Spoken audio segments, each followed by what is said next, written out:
ሄሉዬ የኔ ቆንጆ የኔ ፍልቅልቅ ዛሬም በአዲስ ቪዲዮ ይዤላችሁ መጥቻለሁ። የሚገርም በጣም ደስ የሚል የሚያምር እንደ ፀሐይ ፍክት ብላ እንደ ጨረቃዋ ደምቃ መታደናለች። የኔ ድምቀት እውነት እኔ እንጃ ይሄ ነው ብዬ ልነግራችሁ አልችልም። በጣም ደስ ብሎኛል ዛሬ በለቀቀቻቸው ቪዲዮዎች ማለት ነው።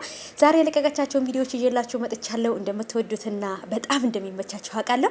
ይሄን ቪዲዮ ላይክ በማድረግና ኮሜንት ላይ ምን እንደተሰማችሁ በቪዲዮ ምን ያህል እንደምታምር የኔ ጨረቃ ማሻአላህ ማሻአላህ ብዬላታለሁ። እናንተ ማሻአላህ በሉ። ሰላም ውድ የተከበራችሁ የቻናሌ ተከታታዮች እንዴት ናችሁልኝ? ከኔ ጋር ሁሉ ሰላም ነው። ሰላማችሁ ብዝት ትርፍ ይበልልኝ ባላችሁበት ውድ ቤተሰቦቼ። ለዚህ ቻናል አዲስ ከሆናችሁ ሰብስክራይብ አድርጉ። ቪዲዮውንም ደግሞ ላይክ አድርጋችሁ ሀሳብ አስተያየታችሁን ኮሜንት ላይ አስቀምጡልኝ። የኔ ውብ የኔ ፍልቅልቅ የኔ ድምቀት ይዣት መጥቻለሁ ሄሉዬን ማለት ነው። እንግዲህ እንደዚህ እያለች ስቶሪ ላይ ለቃ ነበር ቪዲዮ። ይሄ ስቶሪ ላይ ነው የለቀቀችው ማለት ነው።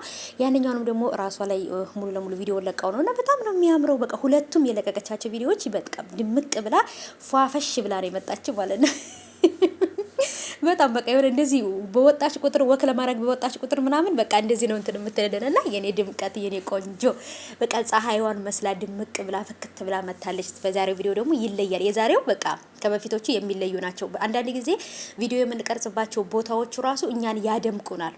አሪፍ ቦታ ላይ ሆናችሁ ቪዲዮ ስትቀርጹ ውበታችሁን ድምቀታችሁን ይጨምርላችኋል። እና እሷም በቤቷ አሁን እንግዲህ ቲክቶክ ላይ ፏፈሽ ብላ ድምቅ ብላልና አይቻታለሁ ማለት ነው።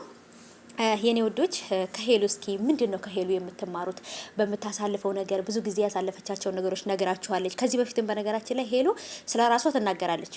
እኔ እዚህ ላይ የደረስኩት ከብዙ ፈተናና ከብዙ ስቃይ በኋላ ነው ብላ ትናገራለች። ለምን መስላችሁ የምትናገረው? የመናገር ሱስ ኖሮባት ሳይሆን ከሰራን ጠንካራ ከሆነ በትንሽ በትልቁ የማንሰበር ከሆነ ያሰብነውን እንደምናሳካና አላማችን ላይ እንደምንደርስ ምክንያት ናት። ገባችሁ አይደለ? ይሄንን ነው ለማስተማር የፈለገችውና ጠንካራ ከሆናችሁ ከሰራችሁ የማይቀየር ነገር የለም ለማለት ነውና የኔ ቆንጆ የኔ ፍልቅልቅ የዛሬው ቪዲዮ ይለያል።